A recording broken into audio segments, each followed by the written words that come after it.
Oke, jadi saya jelasin ya. Untuk mendeteksi seseorang itu cakranya bersih atau tidak, cakranya sehat atau tidak, nggak perlu di scanning.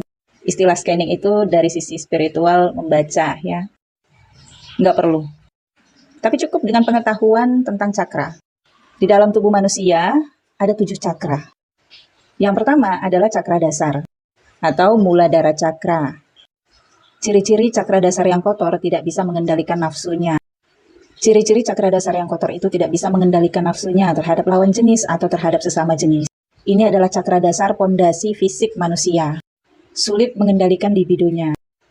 Kalau single beberapa hari aja rasanya gelisah, pengen cari pasangan aja. Nah itu ciri-ciri cakra dasar yang kotor. Nggak bisa sendiri. Penuh dengan rasa takut, takut sendirian, dan terus bersandar terhadap orang lain. Dalam hubungan berpasangan, orang-orang yang punya cakra dasar yang kotor ini akan konsumtif. Pasangannya selalu produktif. Jadi dia hanya bisa menerima saja dan tidak bisa mandiri, tidak bisa berusaha sendiri.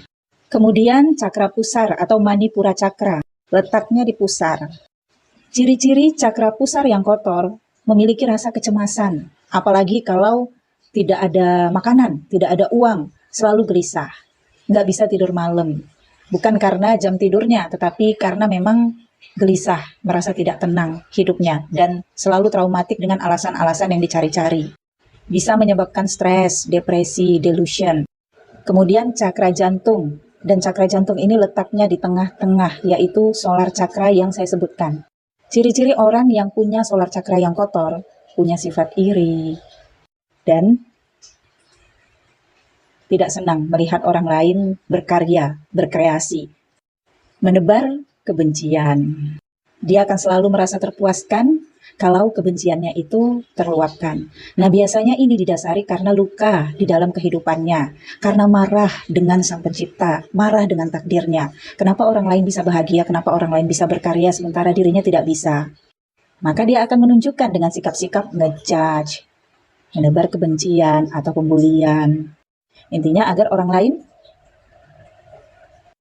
Kemudian cakra tenggorokan. Ciri-ciri cakra tenggorokan yang kotor tentunya ada kaitannya dengan solar cakra.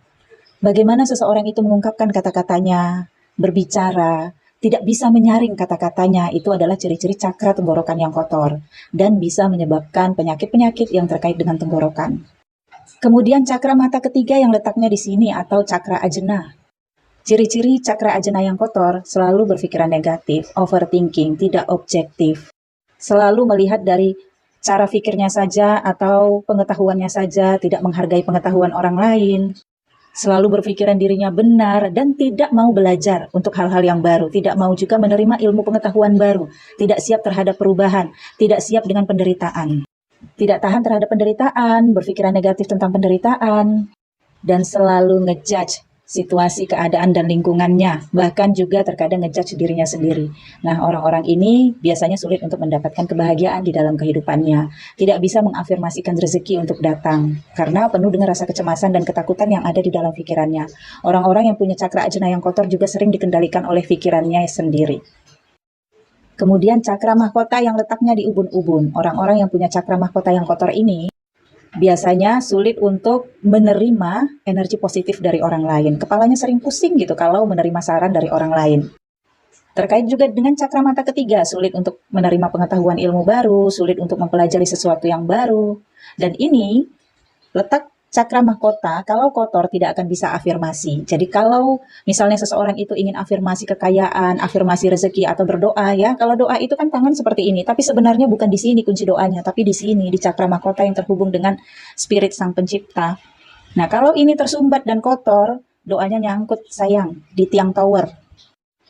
Biasanya orang yang punya cakra yang kotor, entah itu salah satunya atau semuanya, maka akan sulit untuk mendapatkan kebahagiaan dalam kehidupan, sulit mendapatkan ketenangan, ketentraman, hidupnya penuh hutang, penuh rasa ketakutan dan kecemasan, khawatir, dan sulitnya rezeki untuk sampai ke dia karena terproteksi dengan cakra yang kotor. Kemudian kalau afirmasi-afirmasi juga untuk bisa mendapatkan sesuatu, menggapai impian juga akan sulit. Bagaimana cara membersihkan cakra keseluruhan? Yang pertama banget, bersyukur. Dan cara-cara lainnya banyak, termasuk mengendalikan diri, mengendalikan pikiran, kata-kata, mengendalikan hati, mengendalikan apa yang kita makan, itu sebabnya penting untuk berpuasa, dan mengendalikan ketertarikan terhadap lawan jenis atau sesama jenis, kendalikan nafsu. Jadi tidak perlu saya membaca Anda. Kalau tipikal pembacaan seperti ini 500.000 loh, urgent, sia-sia kalau saya sedekahkan energi saya yang nilainya 500.000 rupiah kepada Anda. Dengan logika, dengan pengetahuan saja, orang-orang yang sudah mengetahui tentang pengetahuan cakra dapat dengan mudah menilai orang-orang yang seperti Anda. Semoga apa yang saya sharing ini bermanfaat.